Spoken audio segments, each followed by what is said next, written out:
कहते हैं ना कि सफलता एक दिन में नहीं मिलती है, लेकिन एक दिन जरूर मिलती है। जी हाँ प्यारे साथियों, जो आप सुन पा रहे हैं वो बिल्कुल ठीक सुन रहे हैं, क्योंकि सफलता केवल और केवल एक दिन की मेहनत से नहीं मिल सकती है।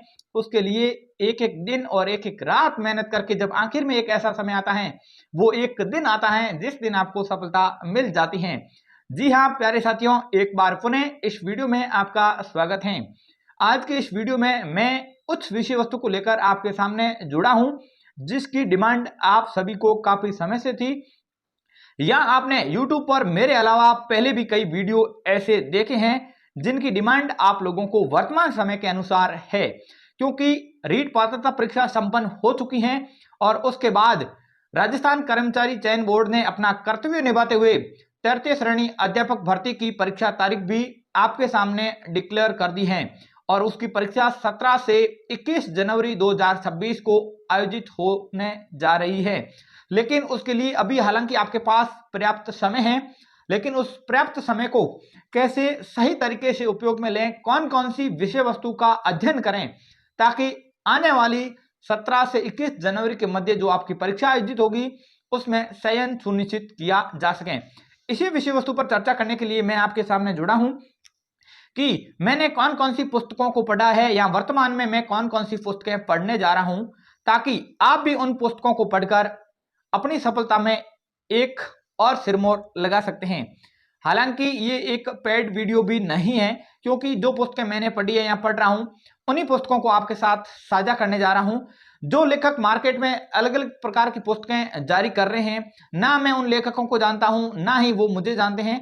केवल और केवल मेरा उद्देश्य है कि अच्छी, हालांकि मार्केट में जो भी पुस्तकें आ रही है लेखक अपनी पूरी मेहनत करके उन पुस्तकों को मार्केट में उतारते हैं, इसलिए सभी पुस्तकें अच्छी होती हैं। लेकिन अक्सर विद्यार्थी वर्ग में एक अच्छी पुस्तक को लेकर थोड़ी उत्सुकता रहती है कि कौन सी पुस्तक अच्छी है।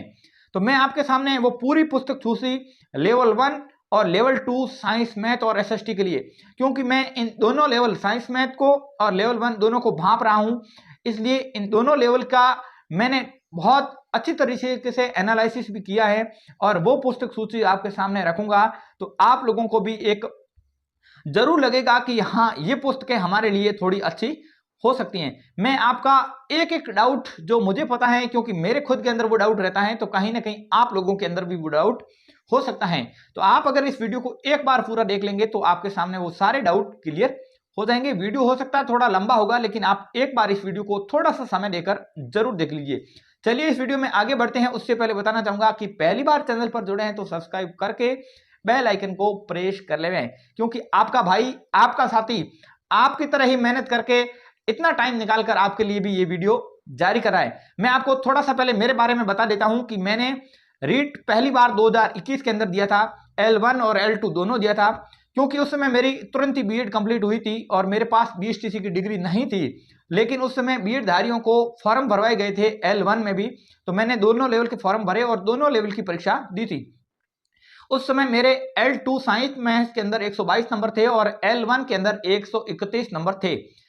L2 की परीक्षा पेपर आउट के चलते रद्द कर दी गई थी और L1 में पहले 131 कट ऑफ और उसके बाद 130 कट ऑफ आई थी। लेकिन मेरे पास बीएसटीसी की डिग्री या डिप्लोमा जो भी कहते हैं नहीं होने की वजह से मैं बाहर हो गया था।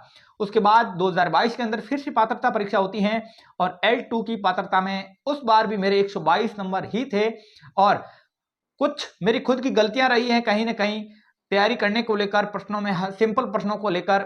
उस वजह से मैं मुख्य परीक्षा से कुछ मार्क से बाहर हो गया था और उसके बाद मैं कुछ और कंपटीशन की तैयारी में था, वहां पर भी थोड़ी मिस्टेक्स रही है, इस वजह से बाहर हुआ था। एलडीसी में हालांकि 2-4 नंबर से ही बाहर रहा हूं और अभी वर्तमान में मैंने 2023 सेशन से बीएसटीसी भी स्टार्ट कर दी थी और अब मैं लेवल 1 के लिए भी एलिजिबल हूं और अभी मैंने L1 से इस बार पात्रता परीक्षा दी है, क्योंकि L2 मेरी ऑलरेडी क्लियर है और उसमें भी मेरे 115 से 120 के करीब नंबर बन रहे हैं और मैं अभी वर्तमान में मुख्य परीक्षा की तैयारी कर रहा हूं। तो आपको बताना चाहूंगा कि आपको बुक लिस्ट L1 और L2 के लिए मैं बताना चाहूंगा कि वर्तमान में कौन कौन सी पुस्तकें मैं अध्ययन कर रहा हूं, क्योंकि विद्यार्थी के लिए अक्सर ज्यादा पुस्तकें पढ़ने के बजाय एक ऐसी पुस्तक हो जिनको बार बार पढ़ा जाए तो उनसे सफलता प्राप्त करने के लिए थोड़ी आसानी और बढ़ जाती है। मैं सबसे पहले लेवल 1 और लेवल 2 का जो कॉमन पोर्शन है उस पर आऊंगा। उसके बाद लेवल 1 का विद्यालय विषय और रीति विज्ञान और लेवल 2 का विद्यालय विषय और रीति विज्ञान पर भी आऊंगा। सबसे पहले मैं L1 का सिलेबस भी आपके सामने लेकर बैठा हूं, क्योंकि मैं खुद तैयारी करता हूं तो इसको मेरे पास रखना बहुत जरूरी है। तो सबसे पहले विद्यार्थी के पास सिलेबस होना बहुत जरूरी है और उस सिलेबस को विद्यार्थी को याद करके रखना भी बहुत जरूरी है। इसमें पार्ट फर्स्ट में कहता हूं L1 में 100 अंक का है और L2 में यह 80 अंक का है, जिसमें राजस्थान का भूगोल, राजस्थान का इतिहास, राजस्थान की कला संस्कृति और राजस्थानी भाषा, ये 100 अंक L1 और 80 अंक L2 का पाठ्यक्रम है। इसमें आप लोगों के लिए मैं बुक सजेस्ट करना चाहूंगा। अगर आप एक कॉमन गाइड के रूप में पढ़ना चाहते हैं तो मैंने जो पुस्तकें पढ़ी है या मैंने जो पुस्तकें देखी हैं और जो मैटर उनमें दिया गया है याद करने के लिए, जो मैटर एक लिखने की शैली भी अच्छी तरीके से है, तो उनमें आप दीनदयाल पब्लिकेशन का चयन कर सकते हैं, क्योंकि तृतीय श्रेणी अध्यापक भर्ती मुख्य परीक्षा के लिए दीनदयाल की एक राजस्थान जीके या ए पार्ट के लिए अलग से एक बुक्स आती है। उसमें मैटर जो दिया गया है वो आपके लिए पर्याप्त है। हालांकि कोई विद्यार्थियों का सवाल हो सकता है कि राजस्थान का भूगोल थोड़ा उसमें ज्यादा दिया हुआ है, लेकिन जो मुख्य परीक्षा के लिए अलग से गाइड आएगी तो उसमें आपके लिए कुछ ज्यादा इतना नहीं है, वो आप पढ़ लेते हैं तो आपके लिए उस एक पुस्तक से ही ये 100 अंकों का मामला क्लियर हो सकता है। मैं इसमें कौन कौन सी पढ़ रहा हूं, हालांकि इसमें मेरे पास नोट्स हैं तो मैं उन नोट्सों का सारा ज्यादा ले रहा हूं, लेकिन अगर आप पहले से कोई नोट्स वगैरह पढ़ रहे हैं तो आप उनको भी पढ़ सकते हैं। मेरी रणनीति के अनुसार आपको बदलने की आवश्यकता नहीं है। मेरा कहने का शॉर्ट एंड स्वीट इतना ही मतलब है कि जो भी पढ़े आप एक मैटर से ही पढ़ें। ऐसा नहीं हो कि एक बार नोट्स, फिर दूसरी पुस्तक आई, फिर दोस्त लाया तो वो अपन ले आए, फिर चौथी पुस्तक आई तो अपन ले आए, ऐसा आपको नहीं करना है। मैं L1 में इतिहास के लिए हमारे बाड़मेर के ही संस्थान CCI के जो क्लास नोट्स हैं उनको पढ़ रहा हूं और कला संस्कृति के भी नोट्स अभी उनकी PDF अति तुरंत आने की संभावना है, तो मैं कला संस्कृति के लिए भी, हालांकि पहले मैंने दीनदयाल पब्लिकेशन पहले एग्जामों में पढ़ी है, लेकिन उनका मैटर मुझे बहुत अच्छा लगा है तो मैं उन नोट्स से ही अपना काम करने जा रहा हूं। आप चाहें तो उनके नोट्स उनके टेलीग्राम चैनल से भी प्राप्त कर सकते हैं। मैं किसी भी विद्यार्थी को उनके नोट्स शेयर नहीं कर सकता हूं, क्योंकि उनकी भी अपनी एक प्राइवेसी है। आप उनके टेलीग्राम में जाकर देख सकते हैं। और राजस्थान का भूगोल मेरे पास ऑलरेडी मधुसूदन सर के नोट्स हैं, तो मैं उन नोट्सों का ही सहारा लेके पढ़ रहा हूं। अगर मेरे पास वो नोट्स नहीं होते तो मैं निश्चित रूप से दीनदयाल पब्लिकेशन की ओर जाता, या फिर आप संकल्प गंगानगर की भी एक किताब आती है उनकी तरफ से आगे बढ़ सकते हैं, क्योंकि उनमें भी बखूबी एकदम नोट्स की टाइप दिया गया है ताकि आपको याद करने में थोड़ी आसानी रहती है। उसके बाद मैं राजस्थान जीके के बाद आता हूं पार्ट बी पर। पार्ट बी में आपका है राजस्थान का सामान्य ज्ञान, शैक्षिक परिदृश्य, निःशुल्क और अनिवार्य बाल शिक्षा का अधिकार अधिनियम और समसामयिक विषय। यहां पर आपको ध्यान रखना है कि समसामयिक विषय केवल और केवल राजस्थान का ही आपको पढ़ना है। बाकी भर्तियों में राष्ट्रीय और अंतर्राष्ट्रीय भी होती है, लेकिन इसमें केवल और केवल प्रादेशिक घटनाओं का आपको वर्णन पढ़ना है।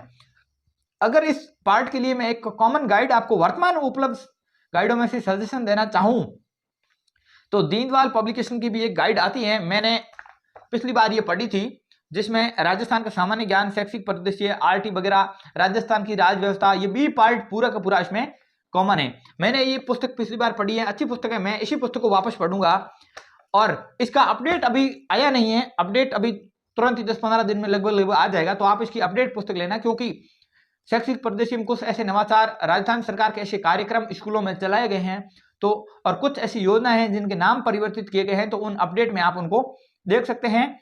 और अगर आपको इसकी इससे भी ज्यादा प्रामाणिक पुस्तक की आवश्यकता है तो अप्रैल एंडिंग में हमारे CCI के भी सर वहां से एक जारी पुस्तक जारी करने जा रहे हैं। वो प्रामाणिक पुस्तकों पर जारी करने का विचार कर रहे हैं। वो लगातार प्रामाणिक पुस्तकों के स्रोत भी टेलीग्राम में शेयर कर रहे हैं, तो आप उनका भी वेट कर सकते हैं। लेकिन अगर नए विद्यार्थी हैं तो आप दीनदयाल को भी अभी लाकर शुरू कर सकते हैं।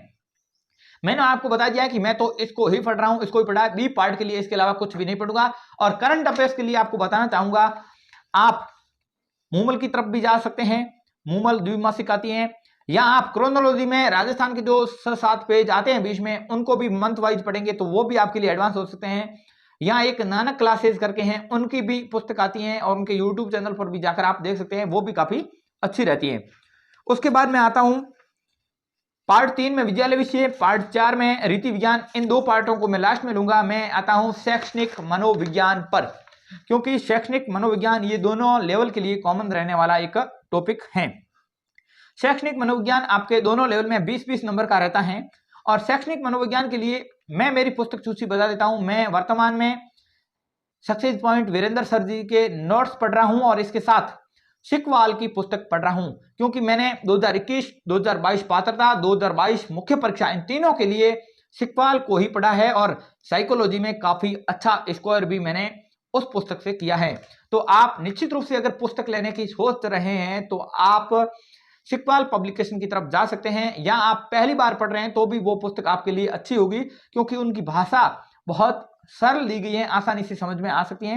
हालांकि काफी विद्यार्थी हमारे सामान्य धीर सिंह जी की पुस्तक भी पढ़ते हैं, वो भी पुस्तक अच्छी है, लेकिन उनमें भाषा थोड़ी सी कठिन है, तो नए विद्यार्थियों के लिए वो दिक्कत कर सकते हैं। अगर आपने सिकवाल वगैरह पहले से अच्छी तरीके से पढ़ी है और आप सोच रहे हैं कि मेरे को एक एडवांस पुस्तक की तरफ जाना है, तो आप अवनी पब्लिकेशन की धीर सिंह पुस्तक को भी चयन कर सकते हैं। तो आपको सीमित मैटर रखना है साइकोलॉजी में भी। और उसके बाद में इस सिलेबस का अंतिम टॉपिक सूचना तकनीकी पार्ट नंबर 6 जिसको कह सकते हैं, वो 10 अंकों का है। हालांकि पिछली बार सारे विद्यार्थियों ने अपनी अपनी तरीके से आईसीटी को पढ़ा था, लेकिन जिसने भी जहां से भी पढ़ा था एक भी प्रश्न उनमें देखा नहीं गया था। सिलेबस में जो किताबें पढ़ी थी वहां से एक भी प्रश्न नहीं आया था। पता नहीं राजस्थान बोर्ड की पुस्तकों में भी जो आधारित नोट्स थे, मैंने पाठशाला के नोट्स पढ़े थे, वहां से भी सवाल नहीं आया था। और बहुत सारे विद्यार्थियों ने जैसे अवनी के साइकोलॉजी के साथ भी आया था, वहां से भी पढ़ा था, लेकिन कहीं से भी आपको देखने को नहीं मिला था। लेकिन आप जहां से भी पढ़ें एक ही पुस्तक को पढ़ें, और मैं वर्तमान में एक पुस्तक लेकर आया हूं, मैं इसी पुस्तक को पढ़ूंगा। शायद यहाँ से सवाल आते हैं नहीं आते हैं, क्योंकि मुझे इस पुस्तक पर ही भरोसा करके पढ़ना है, क्योंकि मार्केट में अलग अलग प्रकार की 50 पुस्तकें आएगी, लेकिन मैटर घुमा फिरा कर वो सब में एक ही दे रखा है। तो मेरा कहना है आप जो भी पुस्तक लें, एक ही पुस्तक मैं लाया हूं कंप्यूटर और सूचना प्रौद्योगिकी के लिए GK with Rakesh Jangir sir की शाब्दी पब्लिकेशन की पुस्तक है। और ये पुस्तक इनकी आप उनके टेलीग्राम में जाकर डेमो भी देख सकते हैं। ये 115 पेज में लिखी गई है। इसमें 4 टॉपिक हैं और विगत 2022 परीक्षाओं में पूछे गए प्रश्नों का संकलन भी यहाँ पर इन्होंने किया है, और बाकायदा टेबल के माध्यम से उन्होंने ये भी बताया है कि किस शिफ्ट में या किस भाषा में कह सकते हैं, किस सब्जेक्ट में कितने प्रश्न और किस टॉपिक से पूछे गए हैं। तो मेरे लिए ये पुस्तक सफिशिएंट है और मुझे ये अच्छी लगी, तो इसको मैंने चूज किया है। अब कॉमन पार्ट हो गया पूरा। अब बात आती है विद्यालय विषय की, और विद्यालय विषय में सबसे पहले मैं L1 में जाऊंगा, फिर L2 की तरफ जाऊंगा। हालांकि मेरे लिए दोनों लेवल समान है, क्योंकि मैं L1 और L2 दोनों के लिए एलिजिबल हूं। मैं सबसे पहले बात करूंगा L1 में विद्यालय विषय पार्ट नंबर 3, जो कि आपका रहने वाला है, कॉमन रहने वाला है आपके लिए 50 अंक का, और रीति विज्ञान इसके रहने वाले 40 अंक का। कुल मिलाकर L1 में विद्यालय विषय और रीति विज्ञान 90 अंक का, और L2 में यह 120 + 20 140 अंक का रहने वाला है। और मैं बात करता हूं सबसे पहले विद्यालय विषय के अंदर हिंदी में, कि मैं हिंदी कहां से पढ़ रहा हूं और आपको हिंदी कहां से पढ़नी चाहिए। अगर आपके पास नवीन हिंदी व्याकरण की पुस्तक है तो आप इसके अलावा कोई पुस्तक का सहारा मत लेना। ये एक ही पुस्तक आपके लिए सफिशिएंट है, क्योंकि इसमें ज्यादा वो रटने वाले टॉपिक भी है नहीं कि आपको यहां से कम पड़ेगा मैटर, यहां अलग से पूछा जा सकता है। आप नवीन हिंदी व्याकरण को पढ़कर इसमें आने वाले 5 क्वेश्चन को सही कर सकते हैं। मैं सहदेव सर जो पहले उत्कर्ष में पढ़ाते थे उनके नोट्स पढ़ रहा हूं, क्योंकि मैंने उनके नोट्स ही हिंदी के बनाए हैं, बाकी हिंदी के मेरे पास कोई नोट्स नहीं है। प्लस नवीन हिंदी व्याकरण का प्रामाणिक स्रोत के रूप में सहारा ले रहा हूं। हालांकि सहदेव सर ने जो नोट्स बताए वो इन्हीं पुस्तक को बेस्ट बनाकर ही पढ़ाए, तो मुझे अतिरिक्त पुस्तक की आवश्यकता है नहीं, और ना ही मैं इसमें अतिरिक्त पुस्तक की तरफ जाऊंगा। उसके बाद 10 नंबर की इंग्लिश रहने वाली है विद्यालय विषय के अंदर। इंग्लिश में अगर आपने कहीं से भी पहले कोई भी वैकेंसी के लिए, चाहे पटवार हो, चाहे वीडियो हो, LDC हो, या अदर कोई कंपटीशन के लिए आपने कहीं से भी इंग्लिश पढ़ी है और सेल्फ के नोट्स बना रखे हैं, तो आप उन्हीं नोट्सों का अध्ययन करें। इसके लिए आपको अलग से कोर्स खरीदने की कोई आवश्यकता नहीं है। मैं उत्कर्ष के नोट्स ही पढ़ रहा हूं। मैंने LDC के अंदर खुद बनाए हैं लाल सिंह कविया सर के नोट्स, और 5-6 टॉपिक है मुख्य रूप से आपके वहां से अच्छी तरीके से क्लियर हो जाएंगे, और आपको इन टॉपिकों के लिए वो लूसेंट जैसी बड़ी बड़ी गाइडें आपको लेने की कोई आवश्यकता नहीं है। तो मैंने आपको शॉर्ट स्वीट बता दिया है कि जो भी नोट्स हैं आप उनको पढ़ सकते हैं। उसके बाद गणित भी 10 नंबर की आपके रहने वाली है। अक्सर गणित का नाम आते ही हमारे विद्यार्थियों में, हमारे साथियों में, छोटे भाई बहनों में एक थोड़ा सा डर महसूस होता है, एक फोबिया पैदा हो जाता है कि गणित मेरे को आती नहीं है, अंग्रेजी मेरे को आती नहीं है, मैं क्या करूंगा। लेकिन प्यारे साथियों, बताना चाहूंगा कि गणित इसमें इतनी डीपली नहीं आती है, बहुत शॉर्ट एंड स्वीट आती हैं। और अक्सर हमारे कई विद्वान साथी ये भी बताते हैं कि आप एनसीईआरटी की पुस्तक को कवर कर लो, 6 से 10 की आरबीएससी को कर लो, लेकिन आप कितना पढ़ोगे, आपको बाकी मैटर भी पढ़ना है ना। 6 से 10 तक की पढ़ने के लिए आपको अलग अलग सट्टे की पढ़ो, फिर साथ ही पढ़ो, ऐसा आपको बिल्कुल भी नहीं करना है। आपको केवल और केवल मथुरिया की पुस्तक आप लाकर पढ़ सकते हैं, क्योंकि मथुरिया की पुस्तक बहुत सरल भाषा में दी गई है, उनको आप सेल्फ भी अच्छी तरीके से समझ सकते हैं। मेरे पास तो हालांकि ओल्ड नोट्स हैं, मैंने खुद के बना रखे हैं, हमारे सीसीआई के सर हैं, उनके नोट्स मैंने बना रखे हैं, और मैं हर परीक्षा में ओल्ड नोट्स ही पढ़ता हूं, उनको ही मिलाता हूं, बाकी कोई गाइड वगैरह यूज नहीं कर। हालांकि मानस पब्लिकेशन और आर के अग्रवाल की भी मेरे पास हैं वो, लेकिन मैं उन पुस्तकों को नहीं पढ़ता हूं, क्योंकि मेरे पास एक्सरसाइज के लिए नोट्स में खूब सारे प्रश्न है, और अभी हमारे सीसीआई के सर ने पीडीएफ भी दे रखी है, तो मैं उनको प्रिंट आउट करवा के ले आया हूं, तो मैं उसी पीडीएफ के जो नोट्स हैं उनको ही मिला रहा हूं, और मेरे लिए हर कंपटीशन के लिए वो सफिशिएंट है, और बहुत अच्छा स्कोर भी मैं मैथ में कर लेता हूं। उसके बाद में साइंस में 10 क्वेश्चन है। अक्सर यहाँ पर सुझाव रहते हैं कि 6 से 10 तक की पुस्तकों को पढ़ो, लेकिन आप अलग अलग पढ़ने बैठ जाएंगे तो वहां पर आपको क्रियाकलाप ही निकल पाएंगे, आप वहां पर प्रश्न कैसे आएगा उसको नहीं निकाल पाएंगे। तो उसके लिए आप, अगर मैं बार बार एक ही कोचिंग का नाम लूंगा तो विद्यार्थी वर्ग के अंदर कहीं ये होगा कि हो सकता है इनके यहाँ से कोचिंग ले रखी होगी या इन्होंने बताया होगा, लेकिन ऐसा बिल्कुल भी नहीं। न तो मैं सीसीआई में कभी ऑफलाइन कोचिंग या ऑनलाइन कोचिंग के लिए गया हूँ, हाँ टेस्ट सीरीज देने के लिए जरूर गया हूँ, लेकिन जो अच्छा मैटर देता है तो फिर उनकी वाहवाही करना अपना हक बनता है, क्योंकि जो विद्यार्थियों के लिए अच्छा करता है, तो कोई भी हो, चाहे सीसीआई हो या अदर कोई भी संस्थान हो राजस्थान में, तो उनका नाम लेना कोई गलत भी मैं नहीं समझता हूं। तो सीसीआई में हालांकि मेरे पास यहाँ पर साइंस के लिए ऑलरेडी नोट्स हैं, क्योंकि मैंने L2 साइंस में से तैयारी की है, तो मेरे पास बहुत अच्छे नोट्स ऑलरेडी पड़े हैं। साइंस में मैंने फिजिक्स और केमिस्ट्री पंकज मिश्रा सर के नोट्स हैं, बायोलॉजी में भी उनके नोट्स पड़े हैं मेरे पास, लेकिन उनमें वो L2 में कॉमन पाठ्यक्रम है, तो वहां से अलग अलग निकालना इससे बेस्ट है कि मैंने उसको सीसीआई के अन्ना सर के भी बहुत अच्छे नोट्स हैं, क्योंकि वो L2 के नोट्स थोड़े डीपली ज्यादा है, तो मैं समझता हूं कि L1 के लिए इतना डीप पढ़ना मेरे हिसाब से सही नहीं है। तो मैंने सीसीआई के अन्ना सर के नोट्स भी प्रिंट आउट करवा लिए हैं, वो बहुत ही सिलेबस के अकॉर्डिंग बनाए गए हैं और बहुत ही अच्छी तरीके से आरबीएससी की पुस्तकों के आधार पर बनाए गए हैं, तो मैं समझता हूं कि वो मैटर मेरे लिए पर्याप्त है, तो मैं वर्तमान में उसी को ही पढ़ रहा हूं। उसके बाद विद्यालय विषय में एक सामाजिक ऐसा विषय है जिसमें राज व्यवस्था से लेकर भूगोल से लेकर के सारे विषय, अर्थव्यवस्था सब शामिल हैं। तो आप लोगों के लिए एक इसमें बताना चाहूंगा, हालांकि इसके लिए अलग से कोई गाइड आती भी नहीं है और सरल गाइड आती है, तो आप ले सकते हैं। इसका मैटर मैंने भी अभी तक कोई लिया नहीं है, क्योंकि मुझे पर्याप्त रूप से मिला नहीं है। हालांकि इसमें राजस्थान का परिचय दिया है, तो वो आपके भूगोल में क्लियर हो जाएगा। राजस्थान की अर्थव्यवस्था है तो भूगोल में वैसे भी क्लियर हो रही, क्योंकि कृषि है, खनिज है, उद्योग है, ऊर्जा है, वो सारे टॉपिक वहां पर क्लियर हो जाएंगे। राजस्थान की कृषि भूगोल में आपके क्लियर हो जाएगी, और राजस्थान का संविधान निर्माण में योगदान और राजस्थान में लोक प्रशासन, ये टॉपिक आपके राजस्थान की राज्य व्यवस्था पार्ट बी में वहां पर ऑलरेडी क्लियर हो रहे हैं।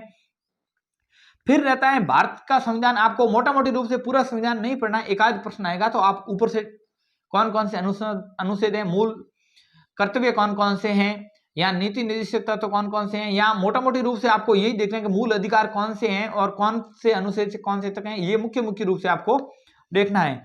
इसके अलावा पृथ्वी के प्रमुख स्थल रूप और भारत की वनस्पति और वन्य जीव अभ्यारण्य और वन्य जीव और एक मुगल साम्राज्य, ये टॉपिक है। तो आप इनके लिए अगर आपको कोई भी पीडीएफ नोट शॉर्ट में एकदम सिलेबस अकॉर्डिंग मिल जाता है, तो आप कोई भी पुस्तक को देख सकते हैं। हालांकि मैं भी इसके लिए अभी कोई मैटर लाया नहीं हूं, इसलिए आपको नहीं बता पाऊंगा। ये विद्यालय विषय कंप्लीट हो गए। उसके बाद मैं रीति विज्ञान की तरफ जाऊंगा कि रीति विज्ञान में 40 अंकों का जो मैटर है, प्रत्येक में 8-8 नंबर का आता है। तो इसमें आप अगर कॉमन एक गाइड लाना चाहें तो आप नाथ की भी ला सकते हैं, कलाम की अगर आपको मिलती है तो वो भी आप ला सकते हैं, वो भी बहुत अच्छी है, कोई दिक्कत नहीं है, शॉर्ट स्वीट मैटर है, वहां से भी डाउट सारे क्लियर हो सकते हैं और प्रश्न बार भी नहीं जाते हैं। या आपने पहले खुद के नोट्स बना रखे हैं तो उससे बेटर आपको कोई पुस्तक नहीं हो सकती, क्योंकि पिछली बार जब शिक्षण विधियां पूछी गई थी वो एक प्रैक्टिकल रूप में, व्यवहारिक रूप में पूछी गई थी, डायरेक्ट फैक्ट वहां पर नहीं पूछे गए थे। तो आप अगर सेल्फ नोट्स बनाए हुए हैं आपके, तो आप उन सेल्फ नोट्स का ही बार बार अध्ययन करें और शिक्षण विधियों के लिए ज्यादा से ज्यादा आप क्वेश्चन निकालें। आप सीटेट वगैरह के क्वेश्चन मिलते हैं तो वो निकालें, क्योंकि कई बार व्यवहारिक क्वेश्चन दे देते हैं तो वहां पर अपने फैक्चुअल क्वेश्चन काम नहीं आते हैं। बाकी मैं क्या पढ़ रहा हूं, आपका सवाल ये भी हो सकता है। तो मैं साइंस और मैथ्स के लिए मेरे खुद के हैंड रिटन नोट्स हैं, मैंने रियाज सर से बनाए हैं, बहुत अच्छे नोट्स हैं, वो प्रमाणिक स्रोतों पर आधारित नोट्स माने जाते हैं। तो साइंस और मैथ्स के लिए मैंने L2 के लिए ऑलरेडी बना रखे हैं, मैं उन्हीं नोट्सों को L1 के लिए भी काम ले रहा हूं। इंग्लिश के लिए मैं कलाम से क्लासेस देखने का विचार कर रहा हूं, क्योंकि अभी इंग्लिश के लिए मेरे पास शिक्षण विद्या है नहीं, क्योंकि मैंने न तो पात्रता में इंग्लिश ली है और न ही पहले मेरे पास इंग्लिश कभी टीचिंग मेथड के लिए रही है। और हिंदी और SST के लिए भी मैंने कॉमन गाइड बता दिए, उनमें देख सकते हैं, या फिर आप कोई कोचिंग संस्थान के नोट्स आपके पास हैं तो उनसे भी आप दे सकते हैं। लेकिन आपको ये ध्यान जरूर रखना है कि जितने भी पार्ट्स मैंने आपको बताए हैं, चाहे पार्ट फर्स्ट जीके हो, सामान्य ज्ञान का दूसरा पोर्शन, शैक्षिक परिदृश्य, साइकोलॉजी, कंप्यूटर ICT, रीति विज्ञान, विद्यालय विषय, इन सभी में आपको प्रीवियस ईयर क्वेश्चन आपको जरूर निकालने हैं। अभ्यास के लिए आप प्रीवियस ईयर क्वेश्चन का बार बार अभ्यास करेंगे तो उचित हो सकता है, क्योंकि PYQ के लिए आप दिशा 2020 अपडेट वर्जन ला सकते हैं, या प्रीवियस ईयर की बहुत सारी पुस्तकें आती हैं, आप अच्छी पुस्तक लाएं, उनमें गलतियां नहीं हो ऐसी पुस्तक लाएं और आप उन पुस्तक से प्रीवियस ईयर पेपर को निकालें। और विद्यार्थियों का एक अभी क्वेश्चन है, मैंने हालांकि पहले बताया नहीं था, मेरे को याद था कि राजस्थान जीके में 9-10 की पुस्तक पढ़ें या नहीं पढ़ें, जो आती है राजस्थान कला संस्कृति सौंदर्य परंपराएं विरासत से संबंधित। हालांकि वो पुस्तकें मेरे पास भी पढ़ी हैं, लेकिन मैंने उन पुस्तकों का मैटर दिया है। तो कई साथी यूट्यूब पर, हालांकि काफी विद्वान साथी अच्छी तरीके से भी बताते हैं, लेकिन वो थोड़े जनरेशन में, जब आज का जनरेशन और आज से 10 साल पहले के जो एग्जाम का पैटर्न था वो अलग था। वर्तमान परीक्षा में जो प्रश्न पूछे जा रहे हैं वो उन पुस्तकों से केवल पढ़कर पर्याप्त मैटर नहीं कर सकते, क्योंकि उन पुस्तकों में बहुत सीमित मैटर दिया हुआ है। लेकिन उन पुस्तकों में कुछ ऐसे फैक्ट भी हैं वो दूसरी पुस्तकों में नहीं मिल सकते। लेकिन जो मैंने अभी दीनदयाल वगैरह की पुस्तक या CCI नोट्स वगैरह बताए हैं, तो उनमें मैंने देखा है कि जो 9-10 की हमारी पुस्तक चलती हैं उनका संकलन उनमें अच्छी तरीके से कर रखा है। तो उन पुस्तकों की तरफ मुझे जाने की आवश्यकता नहीं पड़ेगी। और इसके लिए अगर आप ऑब्जेक्टिव निकालना चाहते हैं तो CCI के टेलीग्राम में आपको इसकी PDF वगैरह मिल जाएगी, आप उनको ऑब्जेक्टिव जरूर चेकआउट कर सकते हैं। तो इसमें मैंने आपको सभी पार्ट में बता दिया है कि कौन कौन से कहां से आपको देखना है, मैं कहां से कैसे पढ़ रहा हूं वो भी मैंने आपके साथ शेयर किया है। अब मैं आता हूं हमारे L2 के गणित और विज्ञान के भाइयों के लिए और सामाजिक बंधुओं के लिए। बाकी हिंदी वगैरह संस्कृत वगैरह के लिए मैं अलग से नहीं बता पाऊंगा, क्योंकि जो पुस्तक मैंने कभी देखी भी नहीं है तो उनको मैं आपको कैसे बता सकता हूं। L2 साइंस मैथ्स के लिए विशेषकर बताऊंगा। तो मैंने साइंस के लिए विशेषकर Pankaj Mishra sir education first के नाम से उनका एप्लीकेशन है, साइंस फर्स्ट के नाम से उनका यूट्यूब पर चैनल है, और मुझे लगता है कि राजस्थान में विज्ञान के लिए उनसे अच्छे कोई सर हो नहीं सकते, क्योंकि फिजिक्स और केमिस्ट्री वो खुद पढ़ाते हैं तृतीय श्रेणी में, बहुत अच्छी तरीके से पूरे PDF हैंड रिटन नोट्स देते हैं। मैंने उनको भी प्रिंट आउट किया है और उन्हीं को पढ़ा है। और बायोलॉजी के लिए भी उनकी क्लासेस लगती हैं, लेकिन उनमें बायोलॉजी के थोड़े से नोट्स, वो लिखने का पैटर्न थोड़ा, राइटिंग वगैरह अच्छी नहीं थी तो मुझे वो अट्रैक्टिव कम लगे। हालांकि मैंने उन्हीं नोट्सों को पढ़ा था।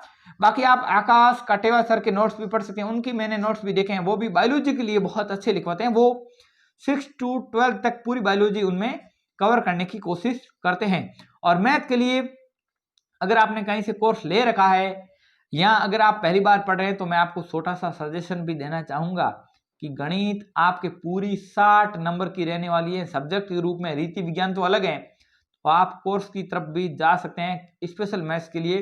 क्योंकि एक बार आप नोट्स बना लेते हैं तो मेरे हिसाब से अभ्यास करने के लिए आप कोई भी पुस्तक का सहारा ले सकते हैं, लेकिन सीधे आपकी गणित अगर थोड़ी सी वीक है तो आपको पुस्तक से समझ कम आएगी। इसके लिए आप मानस अग्रवाल, RS अग्रवाल है, मथुरिया है, कोई भी एक गाइड की तरफ जा सकते हैं अभ्यास के लिए, वो आपके लिए बेस्ट हो सकती हैं। और एसएसटी के लिए हालांकि मेरे को ज़्यादा पता नहीं है, लेकिन हमारे एक दो साथी तैयारी कर रहे हैं, वो सिक्वल वगैरह की ऐसा बता रहे हैं कि एक कॉमन गाइड आती है, उन्हीं को पढ़ रहे हैं, क्योंकि अलग अलग पुस्तकें लाना एक विद्यार्थी के लिए संभव भी नहीं है, क्योंकि उनकी एक प्राइस भी ज़्यादा रहती है, विद्यार्थी कंफर्टेबल नहीं कर पाता है। तो आप एक कॉमन गाइड लाकर एक ही पुस्तक को बार बार अध्ययन करेंगे तो थोड़ा आसान हो सकता है।